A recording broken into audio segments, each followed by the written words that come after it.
Hello and welcome to I'm a Perfectionist, Get Me Out of Here, where we are all allowed to be perfectly imperfect. I'm Eileen Webb, a licensed psychologist, CBT and EMDR therapist, NLP practitioner, author, and podcaster. My guest this week is Aurora Guzbeth.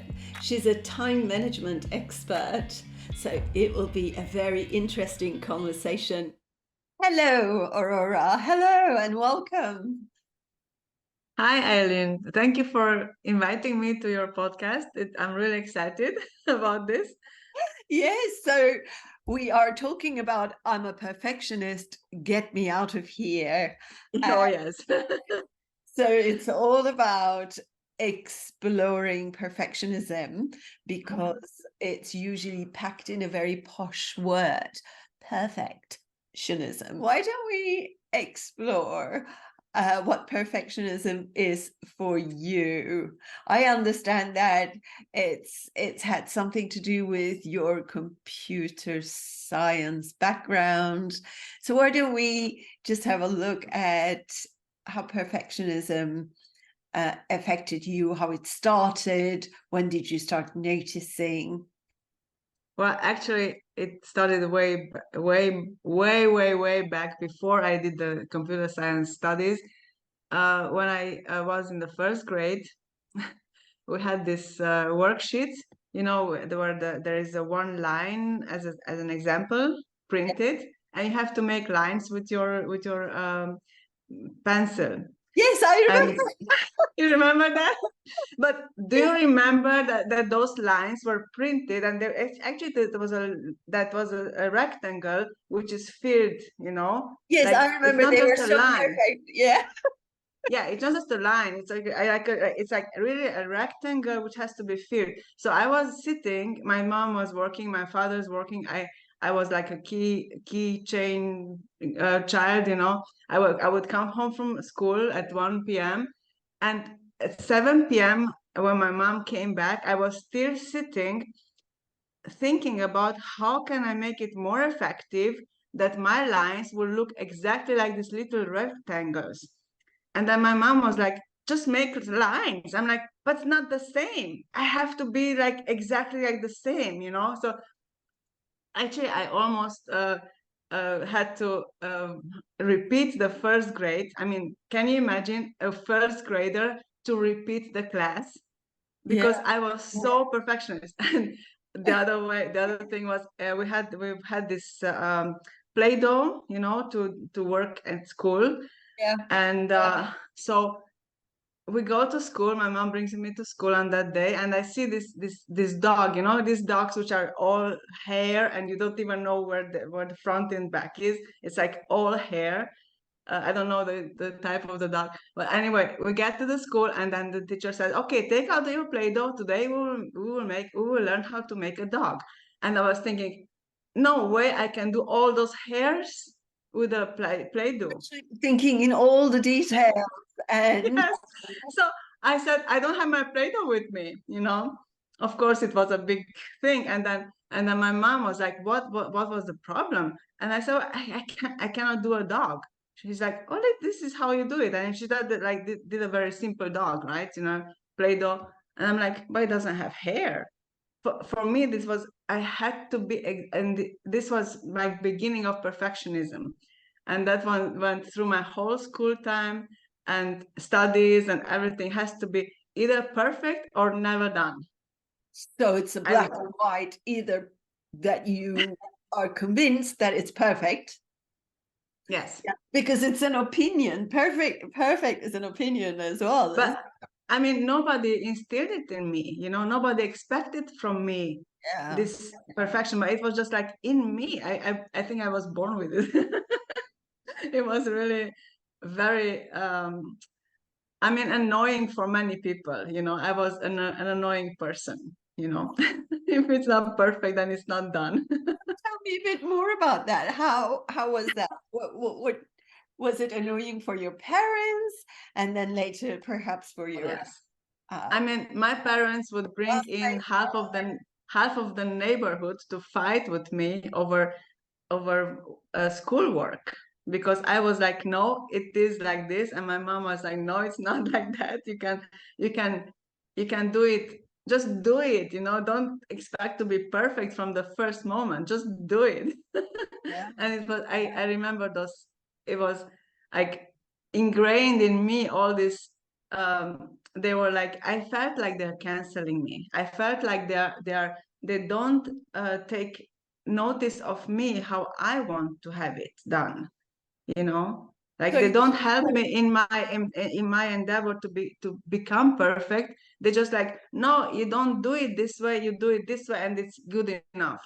And so many times I would not even show my homework at school, because my mom just made my homework while I was sleeping, because I would not do the homework because it wasn't perfect, you know and so are you saying you were procrastinating, about how perfect it should be? So you were just going around doing other things, but didn't do the homework because it wasn't going to be perfect. So your mom did it for you. I still do that. To this day, some things I'm just procrastinating.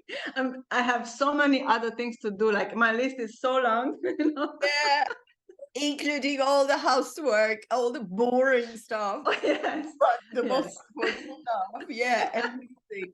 So right. something really interesting there that you said you felt what you wanted it to be perfect, and everyone was like, no, no, this is good enough.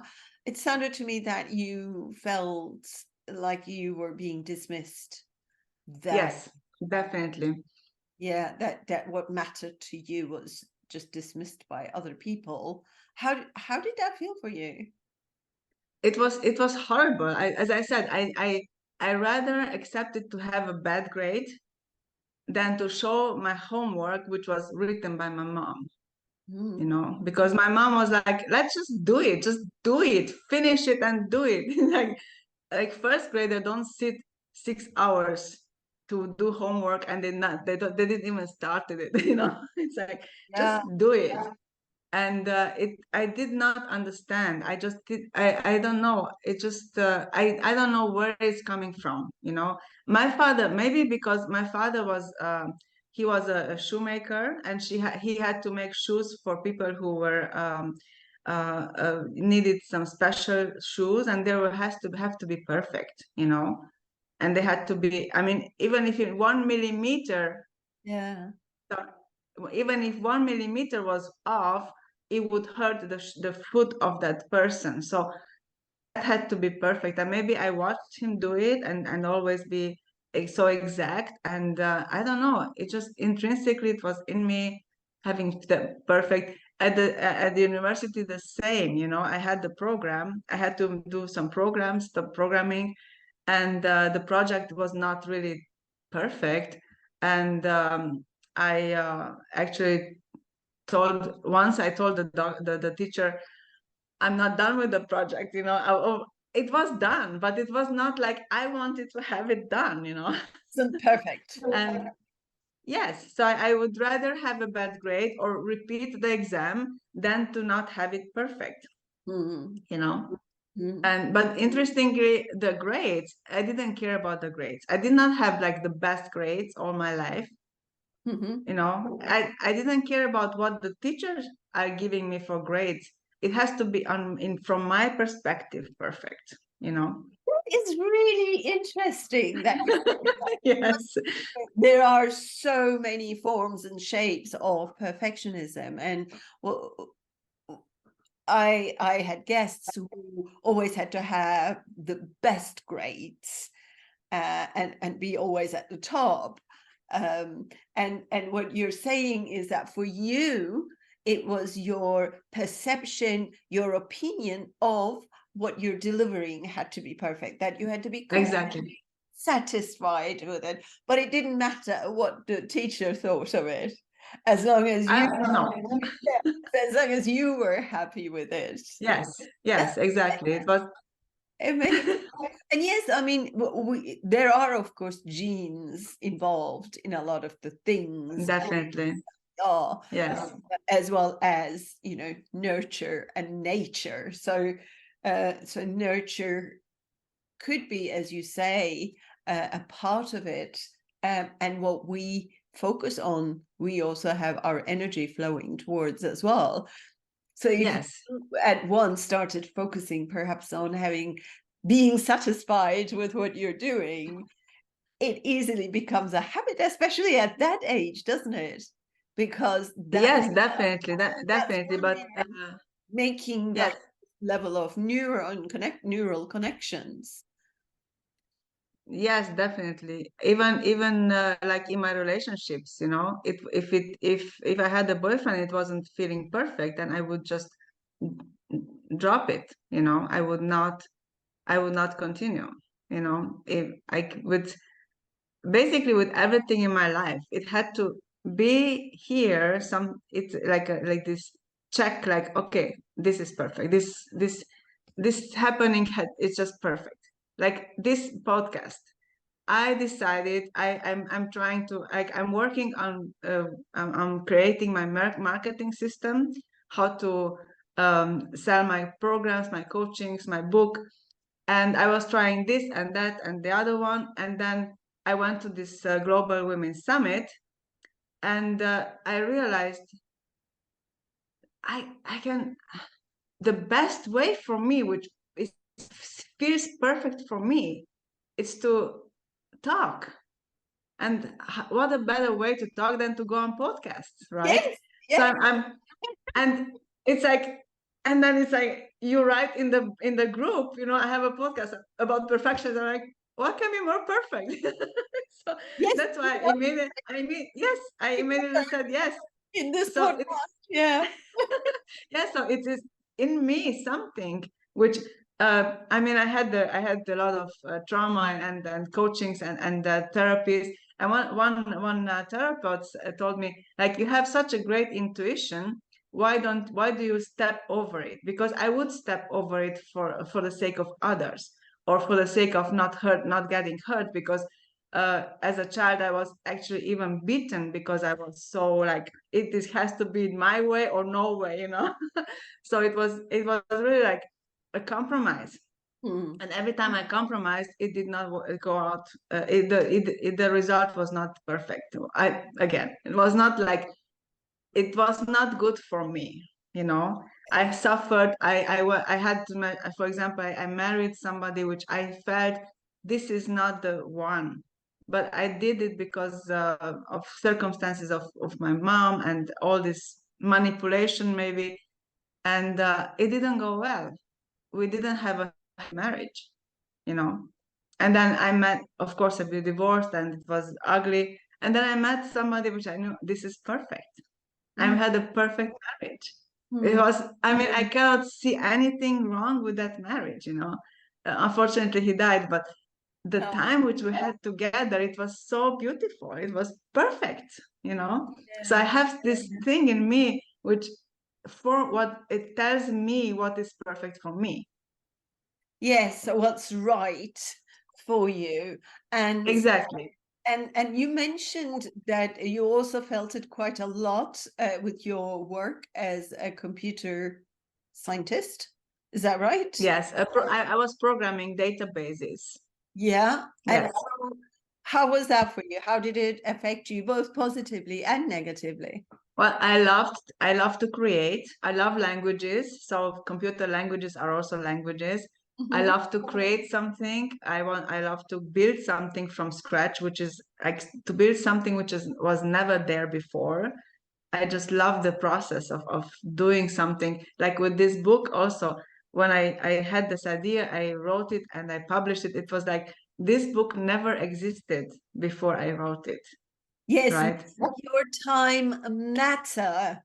And I know Exactly. that you help women, business women who are under a lot of pressure and stress, and they never take me time. Exactly. So, Especially business women who are also mothers.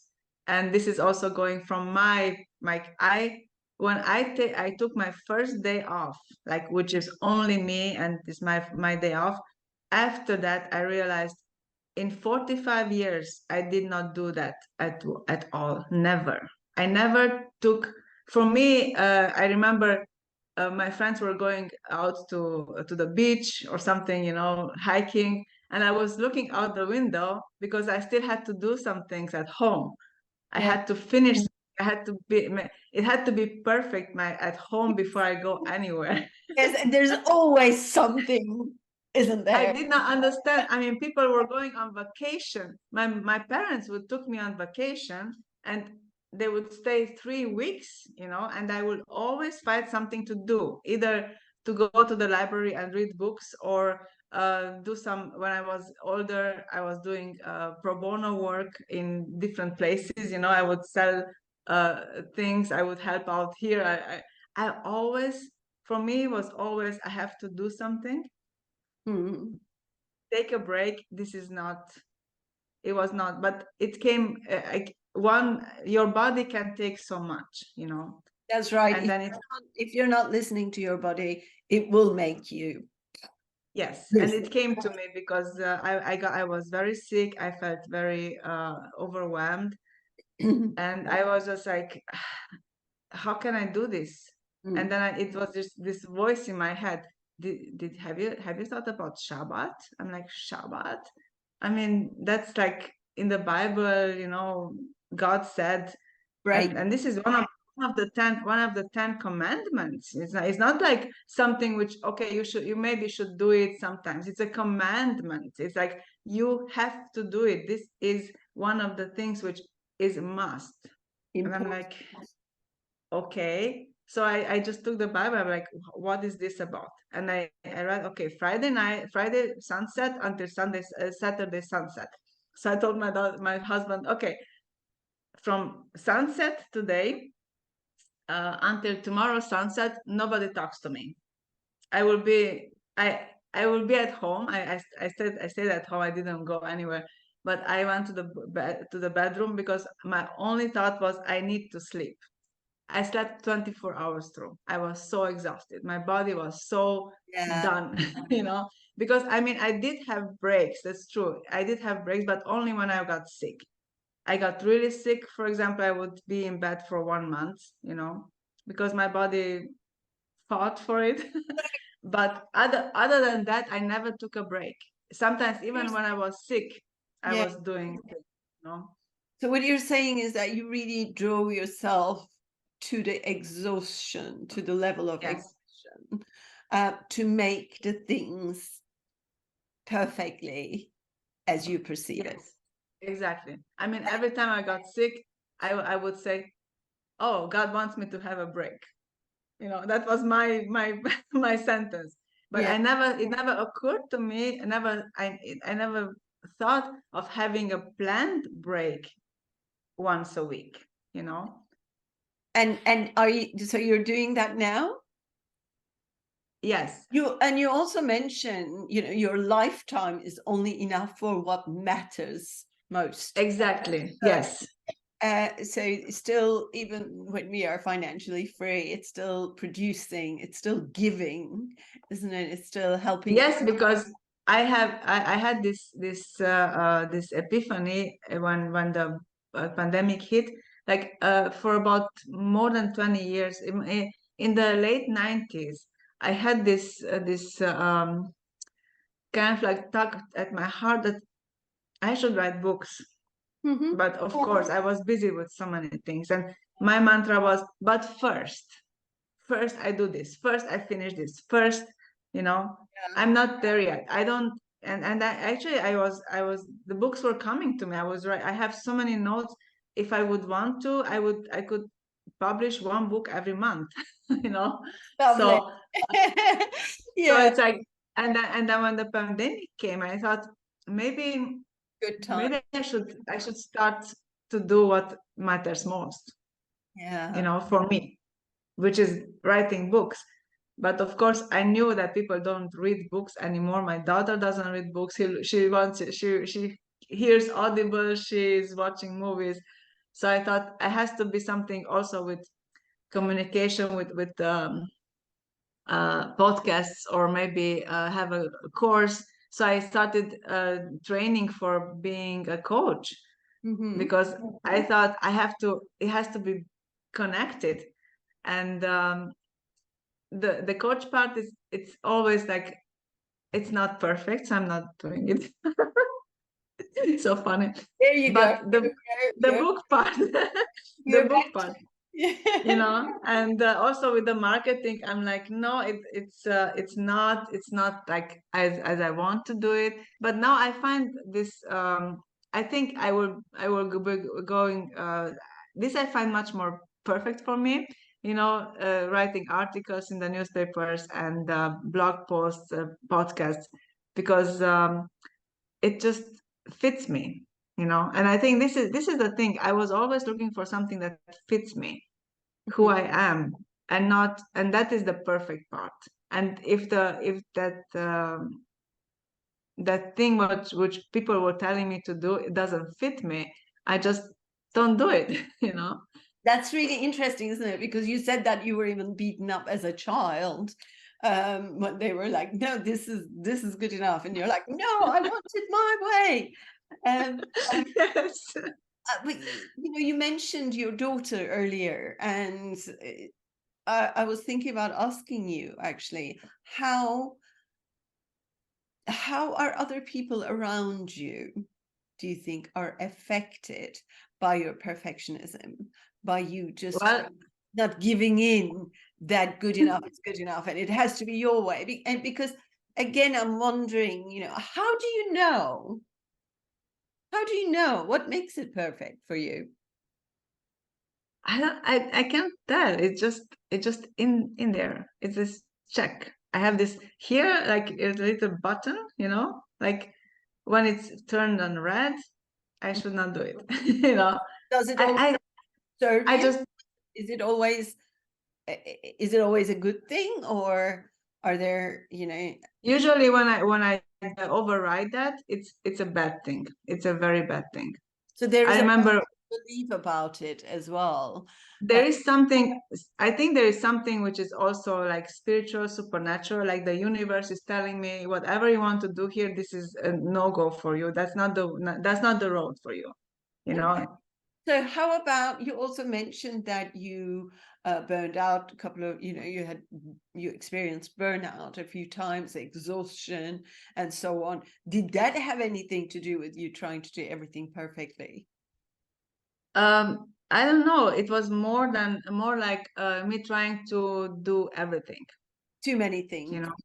Hmm. Like if it's I thought it's my responsibility. It's everything. If I'm a mother, I am responsible. Actually, I wrote about this in the book, how my husband came from a family where everybody was pitching into the chores in the house, everybody, male, female, everybody. And but child rearing, like everything which is about the children, how to teach children everything, it's the mother's part, because his mother was a teacher, Hmm. right?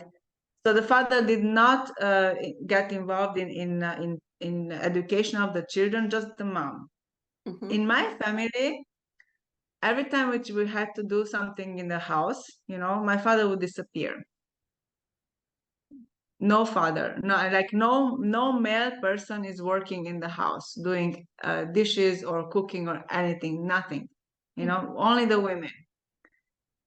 And also the child rearing was like a teamwork. Sometimes I would be with my father, sometimes I would be with my mom. It was not like um a difference. So I marry my husband, right? He expects me to educate my child, just me. And I don't let him do anything in the house, all the chores, because I'm also very fast, so I would do it before he would ever even think of doing something. And I had everything on me, because he wouldn't let me to get a babysitter, a nanny, or something. No, this is your responsibility. It's your child. You're the mom, and you should do it. And I was so overwhelmed. And then my mother got Alzheimer and came to stay with us, because my husband said he has to stay with us. It's your only child, so you can't just send him off somewhere. So it was like I had so much on my plate. Mm. I would just like cry out, like, what can I do? And actually I stopped doing so much in the house, and then my husband could finally step in and do whatever he knew how to do. And I realized, wait a second, I just I rob others from doing what they know how to do, because I'm just so fast, and I'm just so, I can do everything perfect, you know. So and my daughter also, other people as well, because you are so into doing everything yourself, because then you know that it's going to be good, it's going to be perfect when you do them. Then other people yes. other people don't get the chance to do it, and when they do it, do you ever go, oh, this is not good enough, this is not perfect, it's not done properly? I mean, in the beginning I would say, but then I thought, you know what, considering that they actually took a burden off of my shoulders, you know. That's great. I'm thankful. I was thankful. I was very thankful. Yeah. Uh, Especially, as I said, my second husband, he was a darling, and we loved each other so much, and we didn't even have to discuss like who does what. We were just like a team, you know, and Yeah. it felt so good. And he even told me, you know, he was expecting, you know, he wouldn't force me or to change anything about myself, you know, he would love me as I am. And he even told me, I'm so glad that finally you gave up and I can finally wash the dishes. And he would even say sometimes, I wash the dishes, you know. And of course he was working full time, and he was in construction, he was very tired, and he wouldn't do it right away as he said. So sometimes the dishes were not washed overnight or something, you know, he would wash them in the morning. But if I trusted him, if I said, okay, you said it, I'm not going to nag you, when are you doing it, he would do it, you know. Yeah. So So how about your daughter? How you know, how are other people around you? So you mentioned your husband, and that you accepted it was okay because they took the burden of over you, and you were grateful yes, for that.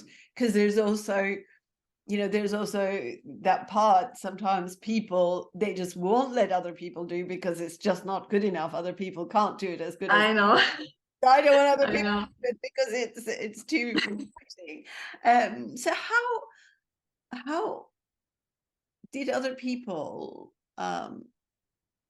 Yes, well, my daughter, she okay, by the time I got I had my daughter, I already had experience with children. Like I worked with 15 years with children. I had some courses about psychology, about Montessori, you know, about how yeah, children develop.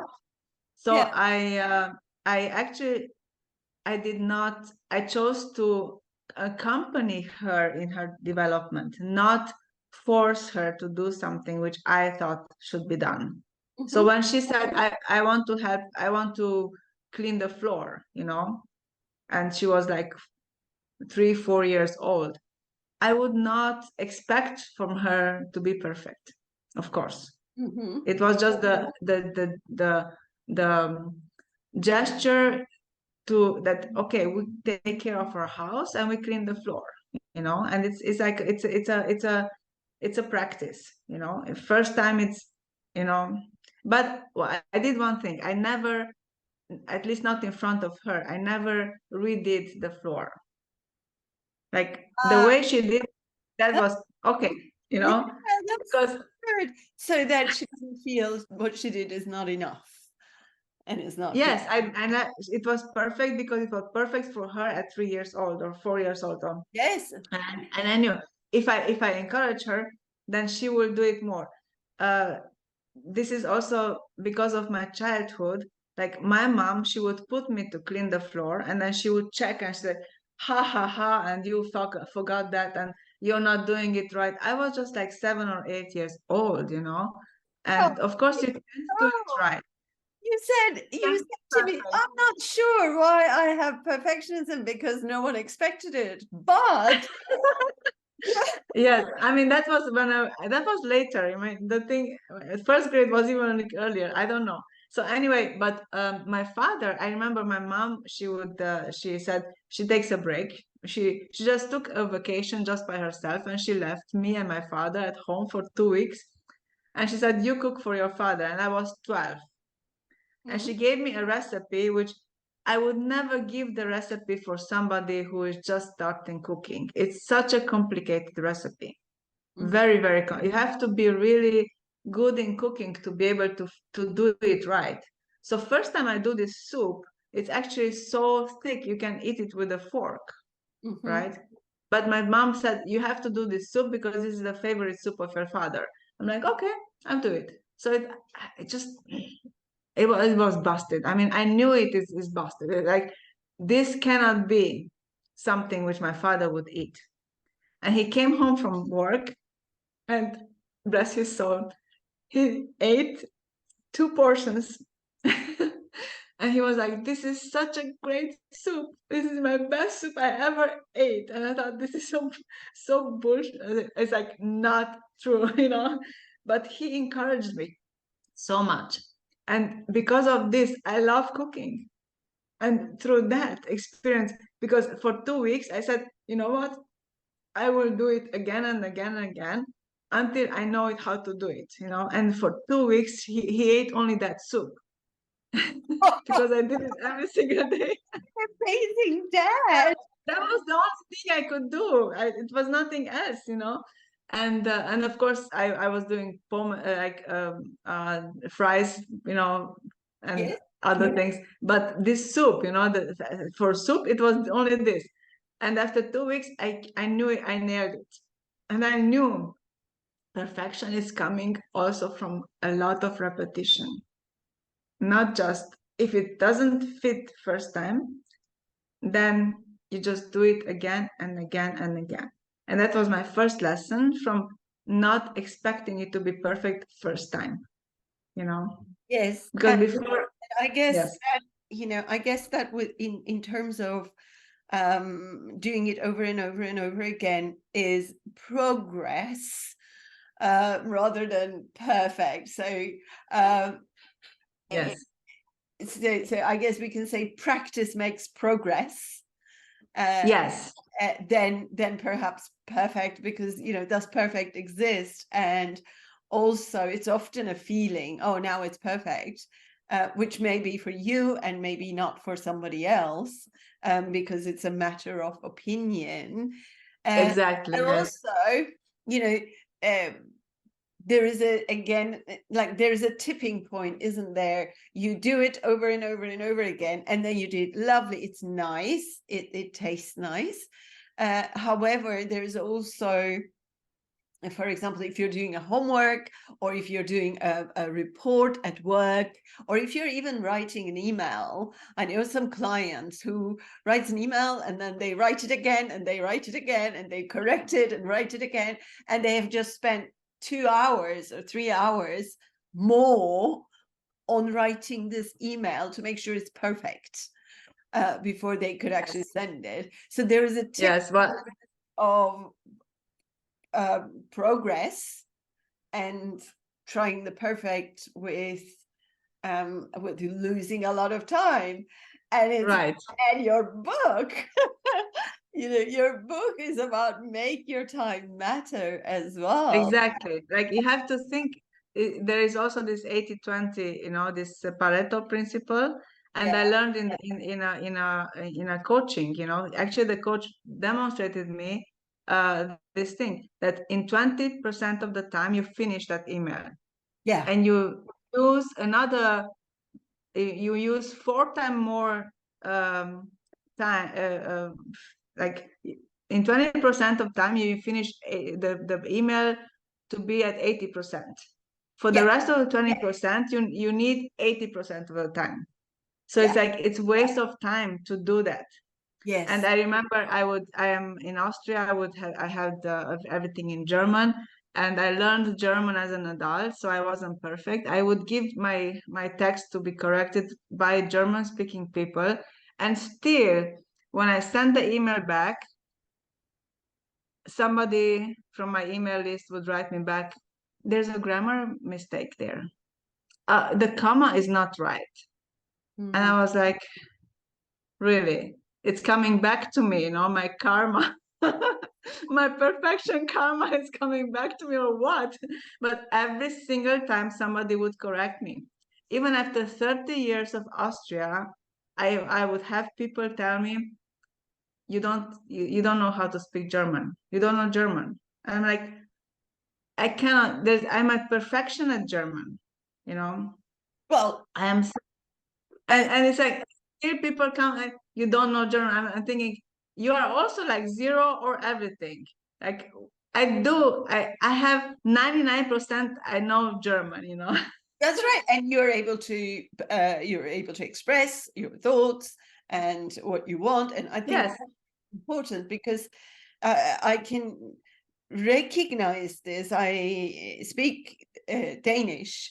I lived in Denmark for 13 years and I speak English. But are they perfect? No, my Danish is far from perfect. But, did I actually make a living there? Yes, I did. Did I make lots of friends? yes, Yes, I did. Was it right. perfect? No, absolutely not. But, it was the best I could do. But I remember beating myself up at that time that it wasn't quite, I should be able to speak like the Danish people. It's never going to happen. I'm an adult. Learning a new language when you're 19, 20 is completely different than when you're 5.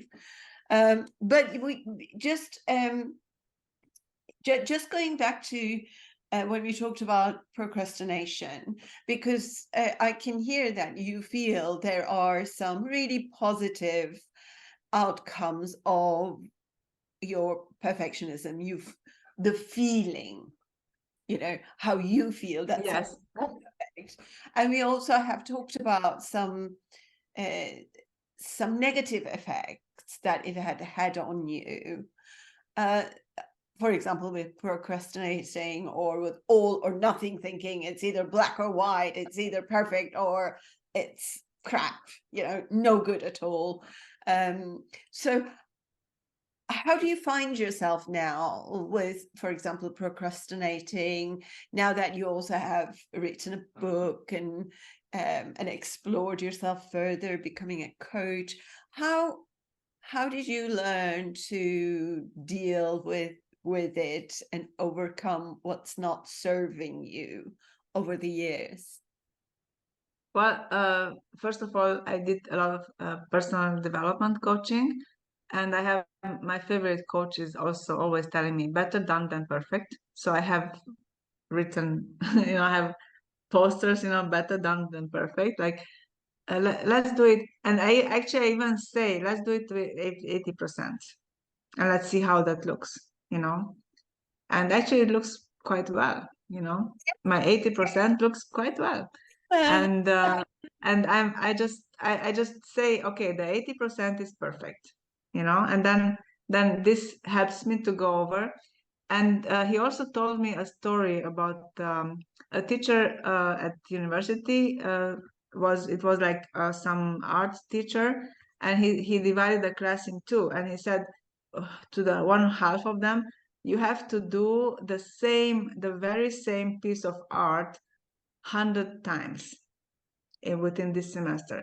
And to the other half, he said you have to make one single, like, your ever best, um, uh, art piece.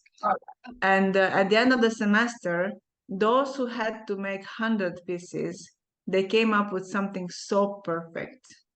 And those who had to do only one, they struggled and it didn't come out right. yeah. It didn't come out like they wanted to. And also, about speaking about art, I had a friend, she's an artist, and I got bullied so much in the school because I could not I could not do the faces exactly like the teacher wanted, and he was bullying me. And because you had these lines, and this is the eyes, and everything looked crooked in my page.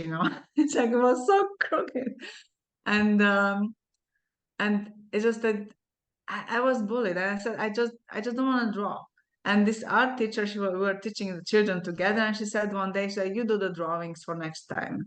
I'm like, no, I cannot draw. She's like, this is bullshit. Everybody can draw. You draw you do the drawing. I'm like, okay, I do it. And I did them. I just did them like how my hands would translate what's in my head, you know? Yeah. And then I came to the thing, and she was like, "Oh, this is amazing." I'm like, "You're kidding me." It's like you have no idea what was in my head, and it came out like crooked. She looked at me in the eyes and she said, "You know what? As the way it came out is the way you wanted it to be, because nobody sees your mind." Mhm. And that was like, right. So this book is not perfect, but the way it came out is the way it had to be. And I'm translating it into 4 other languages. And during the translation, I'm thinking, oh my gosh, this is. I mean, some places I'm thinking, oh, this is so nice, so great. This is written so well. I wish I would have wrote it. Oh, I wrote it, okay. But other places, I'm like, How is that? Is uh, that really right? oh, this is only half the truth. I should write so much. Already have the second edition prepared, you know. But I'm thinking, you know what? The way it is the way it had to be, because those who are reading, they are perceiving it in their way, and they need that thing exactly how I wrote it. Mm. So this is how I'm overruling my perfectionism, you know. I'm not going to take it off the market. I have a friend, she also writes books. She said, oh my gosh, my first book, I took it off the market already because it's like terrible. No, I'm not going to do this, you know. I'm not going to delete my reels on Instagram, which I think it is catastrophic. Oh my gosh, how could I do that, you know? I'm not going to delete the lives where I'm don't speak all the words correctly, or where I'm just crying in the middle of the live. My daughter's like, Yeah. Mom, you know what? It stays there. I don't care. I just train myself not to care, you know, Yeah. because And the way, yeah. yeah, the way it came out, maybe it had to be that way, Mm. you And know. that's it, isn't it? That allowing ourselves to be imperfect. Yes. Yeah.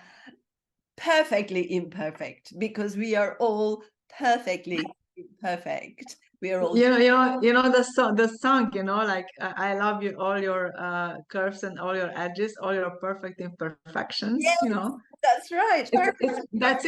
That's it. And even like I believe in God, and even God loves us as we are. You know, Jesus came to save us from sin, but he didn't come to, it's even written in the Bible, he didn't come to judge the world.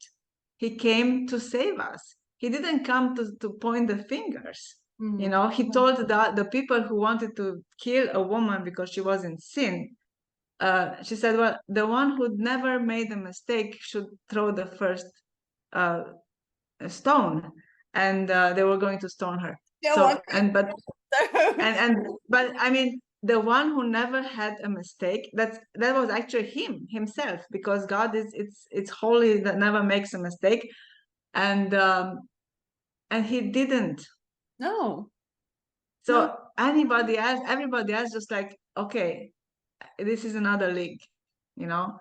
And this is the thing, he never, even God himself didn't come to condemn us or to punish us, but to save us from punishment.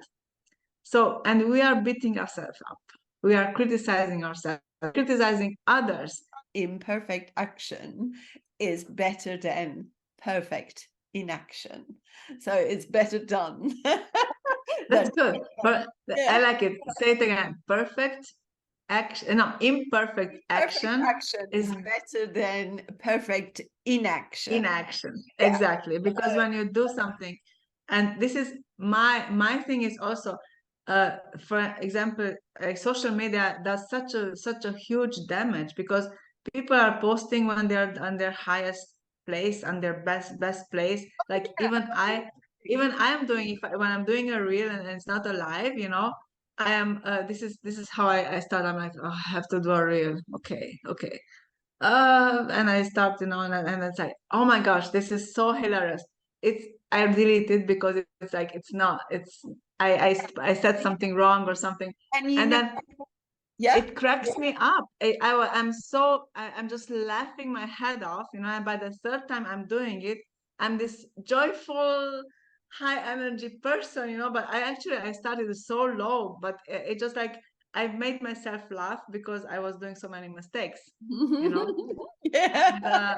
And and the people see the last one, when I'm this, wow, I'm all high energy and everything. I'm thinking, you have no idea, I was crying half an hour And ago, that's the thing, isn't it? That, you see, for example, people are having such a nice time. Oh, here we are, having a party, and we are out at dinner, we are on holiday, and so on. But next minute, maybe they are having an argument, or they had a food poisoning, or something went wrong. And often you don't Yes. see those. They often just put the things that do go fantastically, and that's why social media is an illusion. My daughter just wrote me after she moved out. She's only like 16, but she decided she moves out because we did homeschooling. She had enough of me. That's what she told me. I learned enough from you, mom. I don't need you anymore. I'm like, okay, if you're so, you can go. And she wrote me, mom, you're the perfect mom. And I thought, "No, I'm not perfect." She said, you're perfect for me. Yeah. So every mother is perfect for their own child. You cannot compare with other mothers. You cannot compare with others. And this comparison, this feeling of I'm not enough, I'm not good enough, Mm. uh, this causes so much stress. Perfectionism causes stress. The stress uh, puts your body, floods your body with this cortisol hormone, which shuts down your immune system, and your body gets sick. If your body is sick, your mind is not working correctly, and it's just like it's like a chain, and you end up uh, heart problems, diabetes.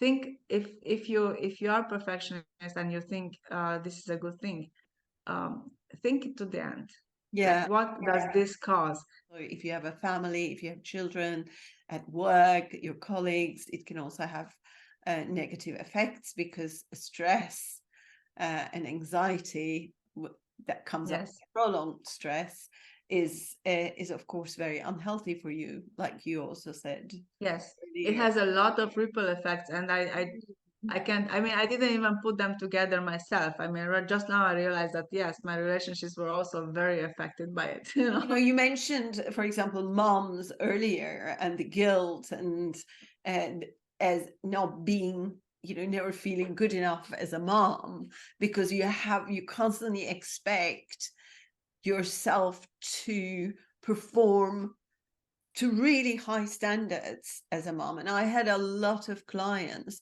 who would be beating Mm, themselves up with the tiniest thing that might happen with their child. Maybe they got a bad mark, or a lower mark than expected, or maybe they had a problem with their friends, and the mom would start, is it because of me? Did I not bring her up correctly, or am I doing something wrong? And so everything that happens with the child, especially perfectionist mothers, look into themselves. mm. Is it my fault? Yeah, or think about the shame of when the child is doing a tantrum in the shop, in the Oh, supermarket. yes. Yes. But I know many women are putting themselves under pressure, especially after you have a child. The relationship doesn't really work so well as before not having no children, and their distance, and they think, oh my gosh, and now my body is different, and I'm losing this relationship, and again, stress, Yeah. stress is just so present in mothers. So this is why I'm doing the coaching, and also I'm also preparing my next book. It's called Trademark Mom.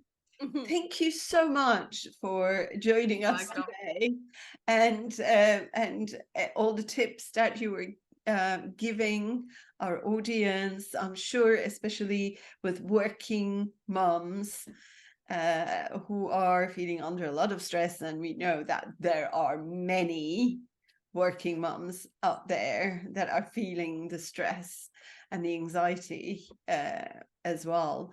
I'm sure they have taken quite a few tips. And if in doubt, they can always have a look at your book as well, which I believe is on Amazon as well. Yes, it's on Amazon and Kindle, and soon it will be also on print on demand. I'm Yeah. working on that right now. Okay. Yes. And Okay. thank you so much for having me. It was really a pleasure talking to you. It was really fun. Yes, it was And really fun. Thank you so much. thank you. Yes. Thank you for joining us in I'm a Perfectionist, Get Me Out of Here podcast. If you enjoyed this episode, please do leave stars and a review. Help me spread the word by sharing this with your friends and family. My practical manual, Transformation Through the Power of Quotes, will help you or someone you know get through tough times and feel happier. It is now available on Amazon paperback and Kindle. You can also check out our website, mindandmood.co.uk. Thank you again, and remember, imperfect action is better than perfect inaction. Bye for now.